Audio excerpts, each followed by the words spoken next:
মদিনার মতো পবিত্র ভূমি থেকে পড়াশোনা করে এসে একজন আলেম কেন ফিলিস্তিনের হামাসকে সন্ত্রাসী বলে গালি দেয়? কেন তারা ইসরায়েলের চেয়ে ইরানকে বড় শত্রু মনে করে? উত্তরটা কোনো আধ্যাত্মিক কিতাবে নেই, বরং এর উত্তর লুকিয়ে আছে মদিনা ইসলামী ইউনিভার্সিটির সেই কারিকুলামে, যা কয়েক দশক ধরে অত্যন্ত সূক্ষ্মভাবে ডিজাইন করা হয়েছে। একে বলা হয় মাদখালিজম, রবি ইবনে হাদি আল মাদখালির নামানুসারে। এদের মূল কাজই হলো ওয়ালিউল আমর বা শাসক যতই জালেম হোক তার আনুগত্য করাকে ফরজ বানিয়ে দেওয়া। সহজ করে বলি, সৌদি রাজতন্ত্রকে টিকিয়ে রাখতে হলে এমন একদল আলেম দরকার যারা জনগণকে বলবে রাজার বিরুদ্ধে কথা বলা মানেই আল্লাহর বিরুদ্ধে কথা বলা। আর এই উদ্দেশ্যেই বিশ্বের আনাচে কানাচে থেকে গরিব ও মেধাবী ছেলেদের মোটা অঙ্কের স্কলারশিপ দিয়ে মদিনায় নিয়ে যাওয়া হয়। সেখানে তাদের মাথায় গেঁথে দেওয়া হয় এক অদ্ভুত ইসলাম। এটি কেবল একটি সাধারণ বিভ্রান্তি নয়, বরং এটি একটি সুপরিকল্পিত অপব্যাখ্যা যা সমাজের মূল ভিত্তিকেই ধ্বংস করার পায়তারা করছে।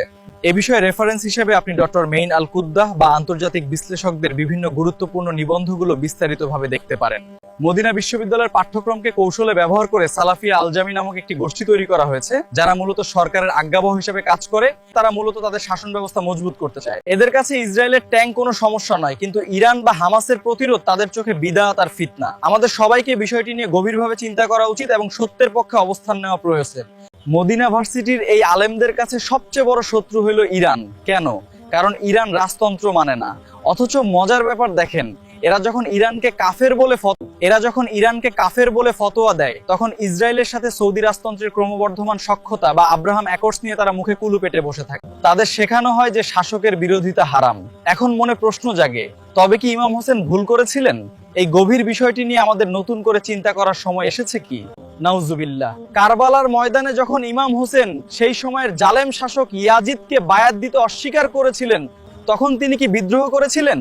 মদিনার সিলেবাস অনুযায়ী তো ইমাম হোসেনের সেই মহাবিপ্লবকেও তারা পরোক্ষভাবে ফিতনা বলে ইঙ্গিত দেওয়ার ধৃষ্টতা দেখায়। আন্তর্জাতিক রাজনীতিতে এই ভার্সিটির গ্র্যাজুয়েটদের ব্যবহার করা হয় পশ্চিমাদের দাবার ঘুঁটি হিসাবে। ব্রিটিশ সাংবাদিক অ্যান্ড্রু হ্যামন্ড তার বইয়ে পরিষ্কার দেখিয়েছেন কিভাবে সৌদি আরব তার ধর্ম নয়, কিভাবে সৌদি আরব তার ধর্মীয় প্রভাবকে পশ্চিমা স্বার্থে ব্যবহার করে।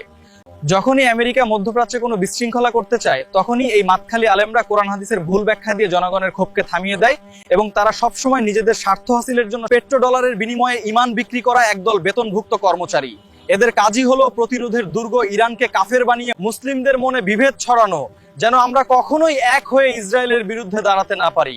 ঘুমন্ত মস্তিষ্ককে একবার প্রশ্ন করুন, যে ইসলাম জালেমের পা চাটতে শেখায় তা কি মুহাম্মাদুর রাসূলুল্লাহের ইসলাম, নাকি রাজদরবারে তৈরি হওয়া কোনো অনুগত ধর্ম? রাজতন্ত্রের তসবিহ না টিপে একবার ইতিহাসের তলোয়ারটা হাতে নিয়ে দেখুন।